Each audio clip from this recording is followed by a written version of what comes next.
नमस्कार, मी पंजाब डक. आज आहे 4 जून 2026. आजपासून परत एकदा शेतकऱ्याला अंदाज देणार आहे, कारण की राज्यामध्ये आज 4 जून 5, 6 आणि 7 आणखी जवळपास 4 दिवस राज्यात वेगवेगळ्या भागात जोरदार पाऊस पडणार आहे, म्हणून हा अंदाज लागतो. आज सांगायचं झालं तर कोकणपट्टी म्हणजे रत्नागिरीपासून ते पालघर पर्यंत इकडे काय होणार आहे, कोकणपट्टीकडे जोरदार पाऊस सुरू होणार आहे, मुसळधार पाऊस चालू राहणार आहे. तिकडे पाऊस चालू असल्यामुळे महाराष्ट्रामध्ये सरी उसरी येत राहणार आहे, म्हणून हा अंदाज लक्षात घ्यायचा. पुणे जिल्ह्यात देखील आज खूप जोराचा पाऊस पडणार आहे.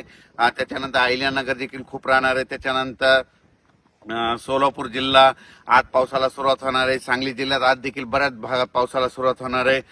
त्याच्यानंतर इकडे धाराशिव जिल्ह्यात पाऊस राहील, बीड जिल्ह्यात पाऊस राहील, परभणी जिल्ह्यात पाऊस राहील, त्याच्यानंतर नांदेड जिल्ह्यात पाऊस राहील, त्याच्यानंतर इकडे संभाजीनगर, जळगाव, धुळे, नंदुरबार, त्याच्यानंतर नाशिक सगळीकडे जोरदार पाऊस आज बरसणार आहे, म्हणून हा अंदाज लक्षात घ्यायचा.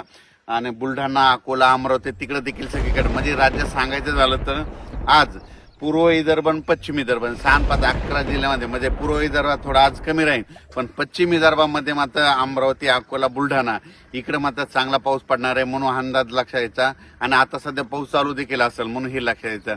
पण राज्यात मात्र 4, 5, 6 आणि 7 तारखेपर्यंत जोराचा पाऊस राहणार आहे. 8 तारखेपासून पावसाचा राज्यातला जोर ओसरेल, हे देखील लक्षात घ्यायचं. पण हे पाऊस तुम्हाला सांगू इच्छितो, आज पुणे जिल्हा, अहिल्यानगर जिल्हा, नाशिक जिल्हा, मुंबई, त्याच्यानंतर नंदुरबार, धुळे, जळगाव खूप जोराचा पडणार आहे, म्हणून हा अंदाज लक्षात घ्यायचा. म्हणजे आज रात्रीच्याला दुपारनंतर खूप जोराचा पाऊस सुरू होणार आहे, म्हणून हे देखील लक्षात घ्यायचं. आणि ज्या भागात अद्यापही पाऊस पडलेला नाही त्या भागात आज देखील बऱ्याच भागामध्ये पाऊस पडेल आणि त्या शेतकऱ्याची पेरणीसाठी पोषक ठरणार आहे, म्हणून हे देखील सर्व शेतकऱ्यांनी लक्षात घ्यायचं. त्यानंतर कोल्हापूरकडे आज खूप जोराचा पाऊस राहील. त्याच्यानंतर पुण्याकडे देखील जास्त असल्यामुळं म्हणजे कोयना धरणाचा जे कॅचमेंट एरिया त्याच्यामध्ये पाऊस जास्त पडल्यामुळं कोयना धरणाच्या देखील आवक सुरुवात होईल, म्हणून हे लक्षात घ्यायचं. इकडे निळवंडे धरण आता हे 5 दिवस खूप पाऊस, 7 तारखेपर्यंत उत्तर महाराष्ट्राकडे खूप पाऊस आहे, त्याच्यामुळे निळवंडे धरण सुद्धा भरण्याच्या मार्गावर राहील, म्हणून हे लक्षात घ्यायचं. भंडारदरा देखील धरण भरेल, कारण की तिकडे कॅचमेंट एरियामध्ये खूप जोराचा पाऊस या 5 दिवसामध्ये पडणार आहे. आणि सध्या पाऊस चालू आहे त्याच्यामुळे तिकडे आवक सुरू झालेली आहे, म्हणून हे धरणं देखील भरून जातील, म्हणून हे देखील सर्व शेतकऱ्यांना लक्षात घ्यायचं. नाशिक जिल्ह्यात खूप पाऊस पडणार आहे, म्हणून त्यांनी स्वतः शेतकऱ्यांनी सतर्क करायचं. म्हणजे नदीकाठचे जे शेतकरी त्यांनी आपण आपले पाळीव प्राणी नदीकाठी बांधू नये, कारण की नदीला पूर येण्याची शक्यता आहे, म्हणून ह्या 4-5 दिवस जरा काळजी घ्यावी. नाशिकला मात्र आता आजपासून जी पावसाचा जोर राहील तर 4, 5, 6, 7 ते दुटोंदे मारुतीचं मंदिर आहे त्या मंदिरात मात्र त्या मारुतीला मात्र पाणी लागेल, म्हणून हे लक्षात घ्यायचं. कारण की आता खूप वरती खूप पाऊस पडणार आहे.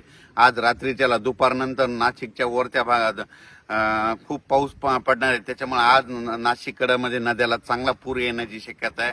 म्हणजे आज पाऊस पडल्याच्यानंतर उद्या देखील नाशिककडल्या बऱ्याच नद्या अशा चांगल्या जोरानं वाहतील, म्हणून हे लक्षात घ्यायचं. आपण आपले पाईपलाईन असेल तर तुम्ही तुमची काळजी घ्यायची. तसेच खास करून सोलापूर जिल्ह्याचे मेसेज आलेले आहेत, मित्रांचे फोन आले होते. तर सोलापूर जिल्ह्यात आज देखील पावसाला सुरुवात होणार आहे. म्हणजे इकडे जसा उत्तर महाराष्ट्राकडे पाऊस पडणार तितका जोरात तिकडे पडणार नाही, पण तिकडे ना पिकाला लागल तसा म्हणजे पडणार आहे, पेंडवा म्हणजे वावणी पडणार आहे आणि तिकडे देखील पेरण्या होणार आहे, म्हणून सोलापूर जिल्ह्यात आज चांगला पाऊस सुरू होणार आहे. सांगली जिल्ह्यात देखील आज सुरू होणार आहे, सुरू झाला देखील असेल. आटपाडी, पंढरपूर सगळीकडे आज पाऊस सुरू होईल. इकडं आज मात्र बीड जिल्ह्यामध्ये कडाष्टी जे जामखेडचा परिसर आहे त्या भागामध्ये आज मात्र जोराचा पाऊस पडणार आहे, म्हणून त्यांनी देखील लक्षात घ्यायचं. अहिल्यानगरकडे जोरात पाऊस पडणार आहे. आज अहिल्यानगरकडे जोरात पाऊस पडत असल्यामुळं बीड जिल्ह्यामध्ये देखील त्याच्या नद्या खाली पाणी येतंय, तर त्यांनी स्वतःची काळजी घ्यायची. आपण आपले पाळीव प्राणी जनावरे त्या नदीकाठी बांधू नये, कारण की काय होणार अहिल्यानगरकडे मुसळधार पाऊस पडणार आहे, त्याचं पाणी इकडे बीड जिल्ह्याकडे पाथर्डीकडे येतंय, त्याच्यामुळे त्यांनी ते देखील काळजी घ्यायची. सांगायचं झालं तर नदीकाठच्या लोकांनी आपण आपली पाळीव प्राणी मात्र सुरक्षा स्थळी आणून ठेवावे, कारण की 4 दिवस आणखीन आज 4, 5, 6, 7, 8 तारखेपर्यंत राज्यात काही काही ठिकाणी खूपच जोराचा पाऊस पडणार आहे. काही ठिकाणी रिमझिम पडणार आहे, कुठं पेंडॉलता पडणार आहे, काही ठिकाणी ओढे नाले वाहतील, काही ठिकाणी शेतामध्ये पाणी सजा असा पडणार आहे, पण सगळ्या महाराष्ट्रामध्ये पाऊस पडणार आहे, सगळ्या शेतकऱ्याच्या पेरण्या होणार आहे. शेतकऱ्याला विनंती, ह्या 4 दिवसात जरी तुमच्या पेरण्या नाही झाल्या, 8 तारखेच्या नंतर थोडी उघाड भेटणार आहे.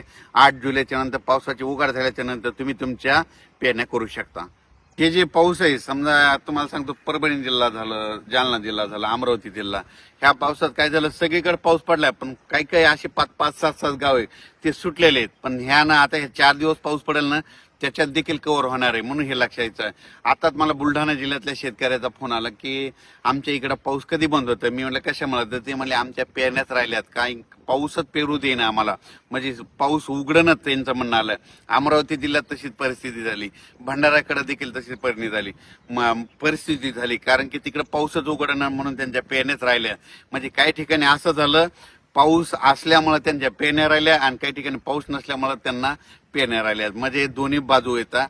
म्हणून म्हणतो सगळ्यांच्या पेरण्या 8 तारखेच्या नंतर सगळं 8 तारखेच्या हवामान कोरडं होणार आहे आणि त्याच्यानंतर मग शेतकऱ्यांनी पेरणी करायला काही हरकत नाही.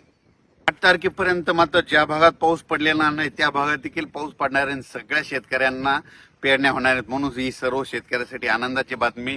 आणि ज्यांच्या पाऊस पडत असल्यामुळे पेरण्या लांबल्यात त्यांच्या देखील 8 तारखेच्या नंतर पेरण्या होणार आहे, म्हणून त्यांच्यासाठी आनंदाची बातमी. आणि पाहू शकता आपलं 29-30 तारखेचं सोयाबीन आहे कसं निघालेलं आहे, हे संपूर्ण पाहू शकता. धन्यवाद.